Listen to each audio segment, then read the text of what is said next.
What's up, everybody? Welcome to another video in the Ideal Auto Factory. Hey, today is really awesome. I'm so glad I get to put this video out to you guys. I really hope it helps you. I do have to give a couple shout outs to people before I even get started. There's a Rolling Garage video, basically like chassis talk or something like that. They have a video of this guy talking about his weight shift chassis, and it's like a Frankenstein build. So I got to shout out that video. I have a link to that in my description box. And I also want to shout out to the Drift Mania Revelry, DMR. It's an out of the country Japanese drift channel, RC drift channel. And on that channel, I mean, years ago, this guy is doing stuff that I'm doing within the past 3 years. And it's like, where was this guy when I was just starting out stuff? So you can kind of say not necessarily taking his thunder of that YouTube channel at all, but this has been my journey, and I hope that this could be like an English version, like a English language version of just an ounce of what that channel has put out, and then also just a little bit more to a point of anybody can do weight shift. And so without further ado, let's keep God first. Let's get into the top 5 ways to make a weight shift or load transfer RC drift car. Now, full disclaimer, I will say this has been the most fun journey that I've ever been on in regards to this hobby. This car itself has been the least amount of money spent, the most amount of cringe-worthy methods or approaches to things, and I've been able to get a driving experience out of this that I've never ever had in my whole entire hobby time. So this is the Frankenstein build. This is I'm going to take the body off now. JZX 100 by Yokomo. One of their old molds that they're releasing again and again and again. But that's probably a body that's like 4 or 5 years old. I'm gonna lay out everything generally before I go into the 5 major reasons. So let's run through this really quick. What is this chassis? This chassis is a YD2 deck. The bolt pattern on the bottom is your typical Yokomo YD2 bolt pattern. The actual front end is the RDX. The whole front end is the RDX, meaning the steering, the bulkhead, the suspension mounts are not RDX, but they actually are, plastic. Everything's there. And then the arms are what people would replace RDX arms with anyway. So all RDX up front. Then we have a custom cantilever front end suspension.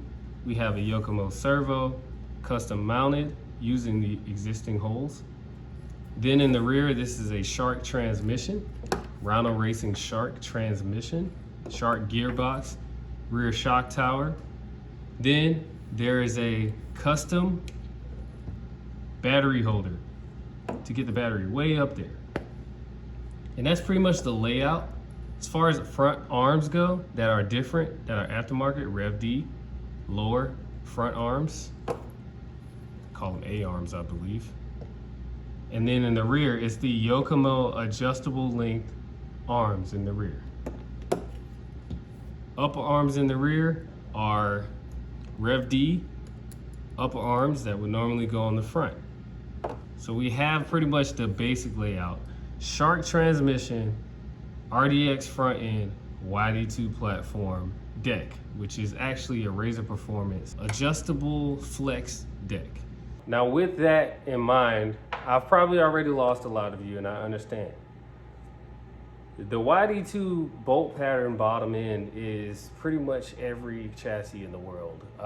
Minus, you could say there's not many chassis that follow YD2. I beg to differ, but long story short, if you bought a drift car and you put a conversion chassis on it, you're not too far off from what I have right here. Nowadays, there are people actually generating income from doing what I just did without spending money. They're making RDX, RDX front end with YD2 rear end, RD2 rear end with RDX front end. People are making aluminum conversions, but they're pretty much all just based off of RDX and YD2. So I'm pretty much saying RDX and YD2, they're pretty much top notch in my book. User friendliness, aftermarket support, the list goes on. Now that I've gotten the general layout out of the way here, let's get into more detail. If you want to build a weight shift RC drift chassis, the first thing you're going to need to do, and this to me is the number one reason. All the other ones, they can fall into whatever ranking you want to put them, but the number one way to do a weight shift or load transfer build is to have your battery mounted as high as you can get it. As high as you can get it. So a high battery mount or a high center of gravity is what you're after. Now, as you can see here on my weight shift build, which I don't have a name for, so somebody let me know in the comments if you got a name for this RDX Shark Frankenstein thingy.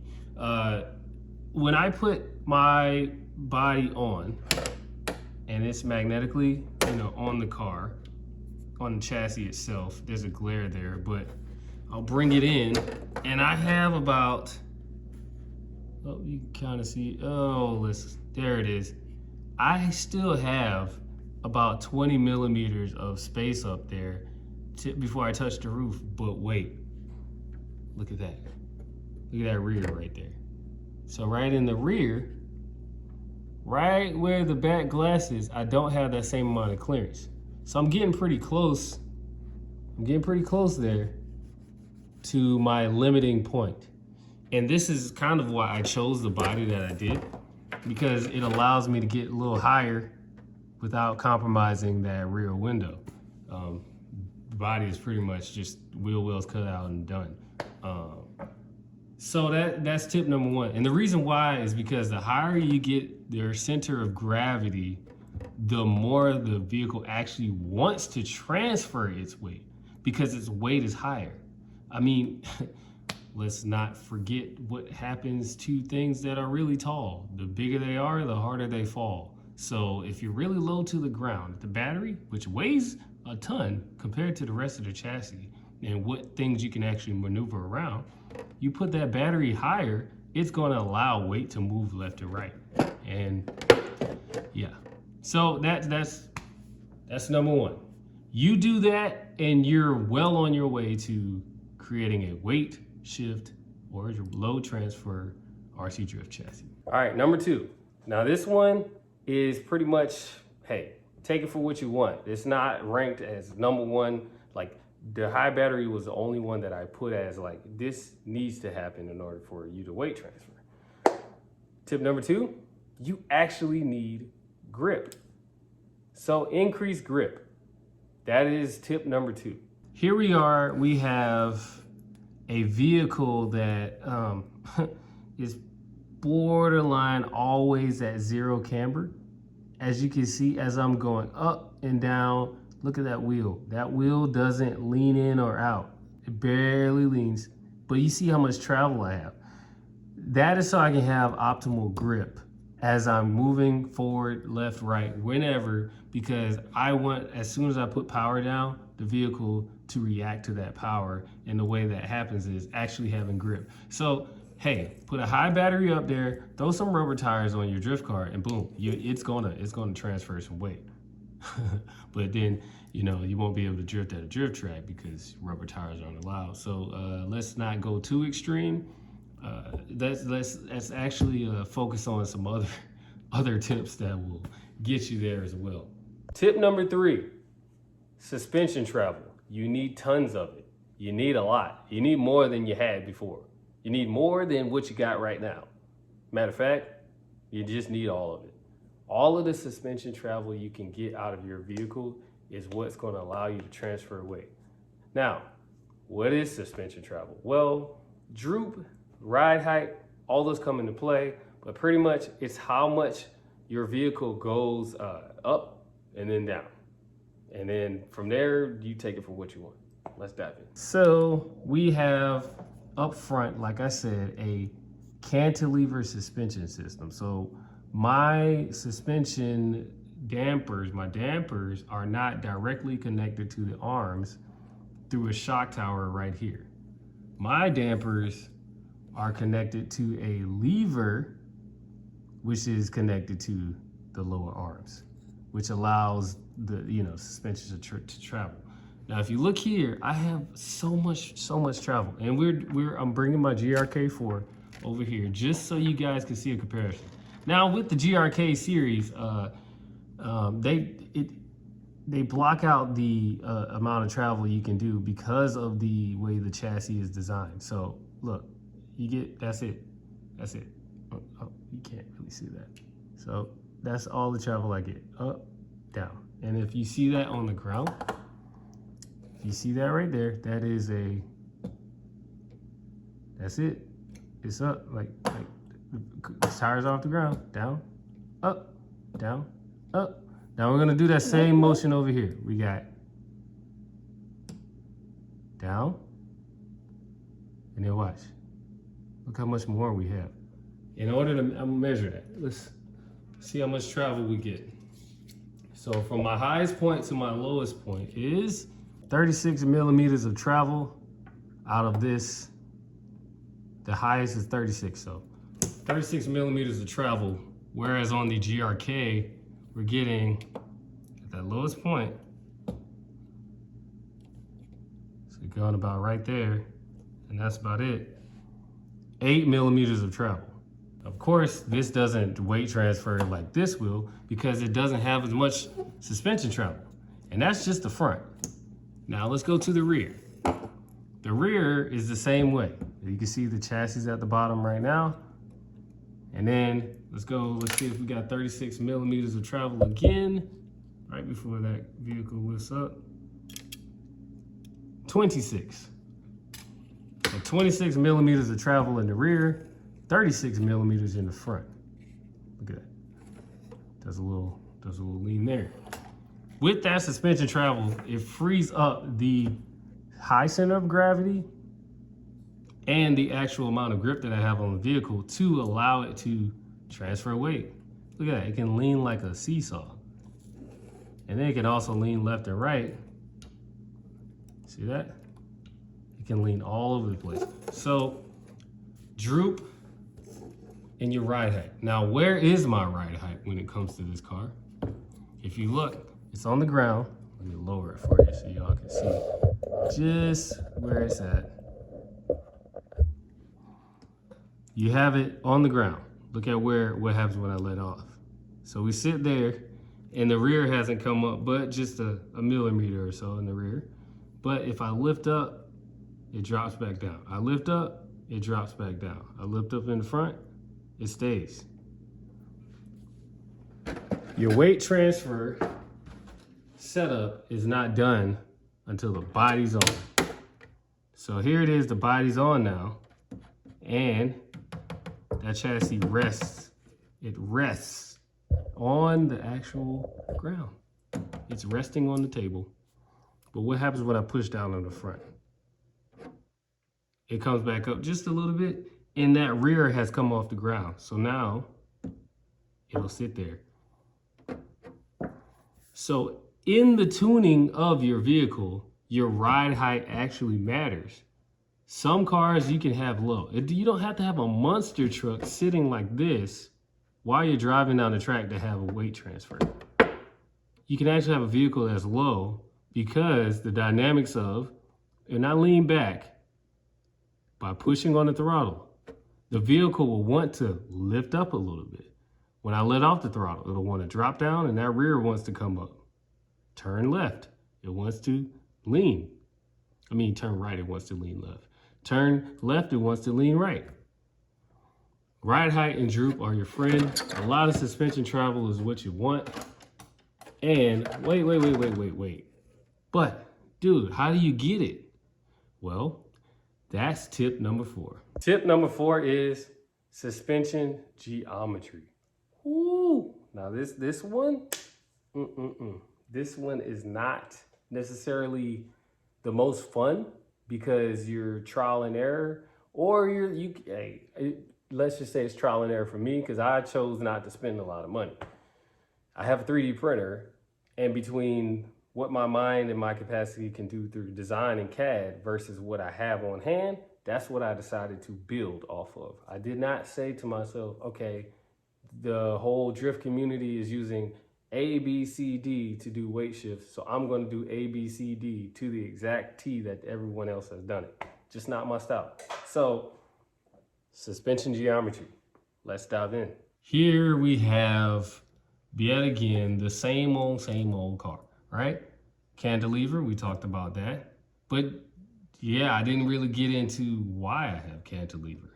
So, as you notice, right here in the rear, I have 26 millimeters of travel. Now, don't get me wrong. If I were to let these dampers, take these dampers off, it might drop just a little bit because of the free moving of the system here. It may drop just a little bit more, and I might have a little bit more than 26 millimeters. But up front, I know for sure. For me, my preference, I would not be able to get 36 millimeters of travel with these springs that I have and the system that I have on just having this damper right here. So I opted for cantilever suspension for the simple fact that I could tune the suspension geometry a lot better. I have 36 millimeters of travel in the front because, number one, my rods are as close to the chassis as they can be. So every part of my suspension is as close, every part is as close to the actual chassis as it can be. Because that means I get a lot more travel. I get a lot more travel out of what's happening. So in other words, if this stuff was further out here, if you notice, that distance is a lot longer than this one. So it would be like, I only have 10 millimeters of travel before I basically, bottom out. So I'll bottom out halfway instead of all the way down to the floor because I'm so far out there. It takes a longer suspension travel out here to get the same effect that you would in here at a shorter distance. So therefore, I get so much more travel because this shortens up what happens here. So the further you are inside here, the less this travels to get you the distance you need. So I can go way up there. That's so much travel out of my suspension because the further in I go, the less this moves. The more further out I go, it's like it multiplies. Now in the rear, same applies. Get it close to the center, get it close to the middle of the car, get it close to the chassis. Same when you want it upright too. You don't want that stuff leaning. You want it upright for this kind. I mean, up front, I couldn't tell you upright. I mean, I could have, but can't have it no other way because the cantilever setup. But in the rear, you want it as upright as possible. You want it straight up, and then you want it close to the center, just like we talked about in the front, because of the amount of travel you get for the same distance. So that's suspension geometry. That's number 4. And then also roll center. I'm not going to talk on it too much. Roll center, let's just say that's why this stuff is up here. You know, mainly because I don't like really talking about it because roll center is not that big a deal. It's more like, how do we keep our car from driving all weird while still getting all this travel? And that means you got to put standoffs to get your upper arms back in spec so that the tuning is still the same. Therefore, you gotta bring it up because if it stays down there, you won't be able to get this much travel out of it. That's what roll center is. Along with the suspension geometry in that category, you had an upper and lower arm length. Now, let's really dive into that. The length of these arms, oh my gosh, it plays a big part. The reason why it plays a big part is because if you have short arms, the shorter the arms mean the shorter the distance the vehicle is going to travel up and down. That's pretty much it. And the way the vehicle rests will be a lot more jittery. It's not as sluggish and smooth. It'll be like really reactive. The closer everything is to the center, it's a lot less distance to move. So it'll be quick. It'll happen so quick. But the further out you go, you got more distance. Therefore, you can see everything moving up and down because of a lot more travel that can happen. Now, the biggest one that I think everybody sleeps on in the suspension geometry category is the suspension mounts. Now, as you can look, all four of mine are the same. I have what is YD2, or anybody else who actually makes it, whoever came out with it first, I don't care anymore. But this, to me, I believe this is the RD or Yokomo standard 39.5 millimeter suspension mount. It is the closest you can get. You can't get any closer to the center of the chassis than a 39.5 millimeter suspension mount. So I have a 39.5 millimeter suspension mount right here in the back of this front. I have another one in the front of this rear and in the back of the rear. So all four of my suspension mounts are 39.5 millimeters. I say again, all four of my suspension mounts are 39.5 millimeters. Now that suspension mounts brings the suspension travel as close as it could get to the center. Therefore, a lot more travel can happen. Keep talking about that. What also happens is now I'm able to match the front to the rear. So on the lower arms, let's say the lower arms is the same length, the front lower arms and the rear lower arms, the vehicle wants to lean together. It doesn't want to lean like two different ways. Because if this is wider in the front and then narrower in the rear, this won't want to lean, but the rear will. So it's a marriage of like the front to the rear. They're all the same, so therefore it's easier for all of the motion to translate equally, both, you know, lift and drop, you know, like this, oh, let me back you up. Both lift and drop, so like this, and both lean left, lean right. Now, the suspension mounts are the bottom half, but the upper half, you call that road center, but really, it's hard for me to explain other than to just say your upper and lower arms, they should all like have like the same like position. So if you know, you can barely see it, but I have one right here. You know, there's my suspension arm right there. That is like almost dead center. If you go towards the front, it's not centered perfectly, but pretty much it matches the front. So the front, they're right here. You can see them in there. They're right there. That's the suspension mount. So this is a little wider. Probably give that I don't know. Let's not even go into measurements, but the fronts are a little wider than the rear upper arms. But if you're matching the lowers and the uppers to each other, both front and rear, your suspension geometry is matched. Therefore, it all wants to work together for itself to weight shift, to shift the weight, because nothing is talking a different language. That's the best way I can say it.